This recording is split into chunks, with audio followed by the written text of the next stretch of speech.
नमस्कार देवियों और सज्जनों, मैं अनिल कुमार दीक्षित अपने वीडियो दीक्षित जी स्पीक के साथ पुनः आपकी सेवा में उपस्थित हो गया हूँ। आज 3 अप्रैल सन 2021 दिन शनिवार है। मेरे सभी श्रोता मित्रों से मेरा नमस्कार स्वीकार हो। सभी सुनने वालों से मेरा अनुरोध है कि कृपया वीडियो को सब्सक्राइब अवश्य करें, पसंद आए तो लाइक करें और अपने फैमिली मेम्बर्स, फ्रेंड्स और रिलेटिव्स से भी शेयर और सब्सक्राइब अवश्य कराएं। तो हम आज की वार्ता शुरू करते हैं। आज का विषय है देश में हो रहे चुनाव और में सभी राजनीतिक दलों की स्थिति और दशा। सबसे पहले हम बात करते हैं भारतीय जनता पार्टी की। भारतीय जनता पार्टी के लिए यह चुनाव इस बात की परीक्षा है कि पिछले दिनों उन्होंने जो निर्णय लिए हैं, जैसे 3 तलाक, जम्मू कश्मीर के विशेष दर्जा को समाप्त करना और राम मंदिर निर्माण।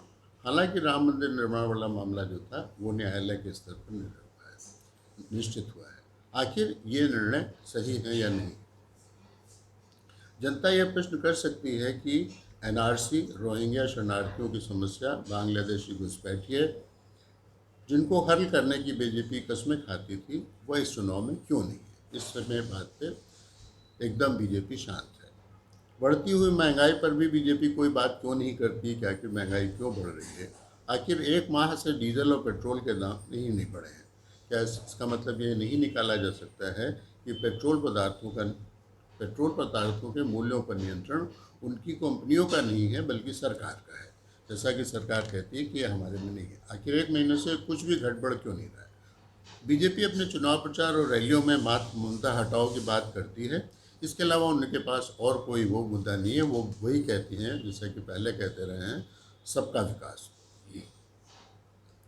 उनके पास जो स्टार प्रचारक हैं उसमें मोदी हैं, योगी जी हैं और अमित शाह हैं, जबकि दूसरी तरफ मात्र ममता बनर्जी हैं जो कि तृणमूल कांग्रेस की तरफ से अपना मोर्चा संभालती है।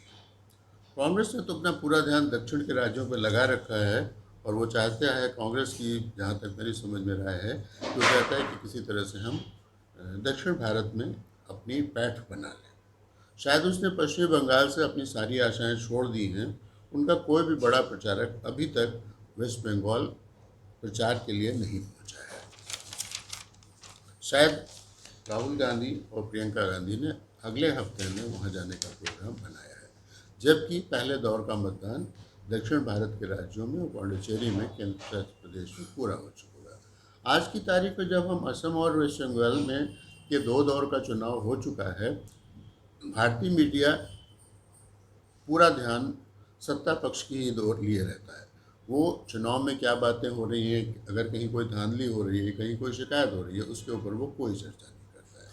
असम में तो चुनाव वास्तव में शांतिपूर्वक रहा है, जैसा कि मीडिया से सुनने में आया या दूसरे समाचार माध्यमों से आया।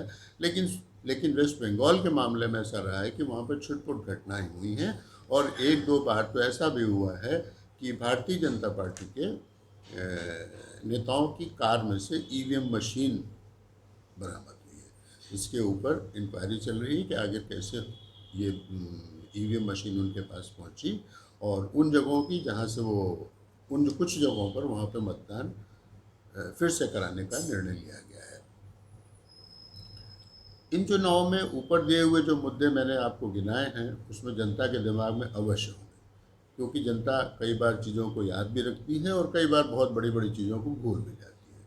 जनता को यह भी याद रखना होगा कि इन चुनाव में अधिकांश वही उम्मीदवार चुनाव लड़ रहे हैं जो कि कांग्रेस में या अन्य दलों से टूटकर भारतीय जनता पार्टी में गए हैं या वाम दलों में गए हैं या दूसरी तरफ गए हैं। और इसके अलावा जो दक्षिण के राज्य हैं वहाँ पर डीएमके या टीएमके या जो दूसरी पार्टियाँ हैं उनकी बात अलग है, उनके नेता अलग है। वे भी कभी कभी कांग्रेस में चले जाते हैं, कभी तरफ। इसी के साथ मेरी ये राय है कि सारा कुछ ऊँट किस करवट बैठेगा, ये तो मई में ही जिस समय चुनाव संपन्न हो चुके होंगे, उनके परिणाम आएंगे, तब आपको पता चल सकेगा। हालांकि अभी स्पष्ट कहीं से भी नहीं पता चल रहा है, लेकिन जो चुनाव हुए हैं उनका प्रतिशत अच्छा रहा है। 75 से लेकर 80% तक मतदान हुआ है और इसी के सहारे दोनों पार्टियों को उम्मीद है कि उनके उम्मीदवार सफल होंगे। इसी के साथ हमारा ये आज का बुलेटिन हम समाप्त करते हैं और आपके साथ एक बार फिर रिक्वेस्ट करते हैं कि हमारे वीडियो को सब्सक्राइब अवश्य कीजिएगा और अगर पसंद आए तो लाइक कीजिएगा और अपने मित्रों रिलेटिव्स और फैमिली मेम्बर्स के साथ शेयर कीजिएगा। इसके बाद इसके साथ एक विशेष अनुरोध हमारा आपसे ये भी है कि कृपया आज के इस वीडियो के विषय में आप अपनी राय हमें अवश्य प्रेषित कीजिएगा, जिससे कि हम अपनी गुणवत्ता पर सुधार कर सकें। इसके अलावा आपके जो सुझाव हों, कमेंट हों या और कुछ हो तो उससे भी हमें अवश्य अवगत कराइएगा। इसके साथ मैं अपनी बात यहाँ पर समाप्त करता हूँ। अब आज की बात यहीं पर समाप्त। नमस्कार, फिर मिलेंगे। ओके।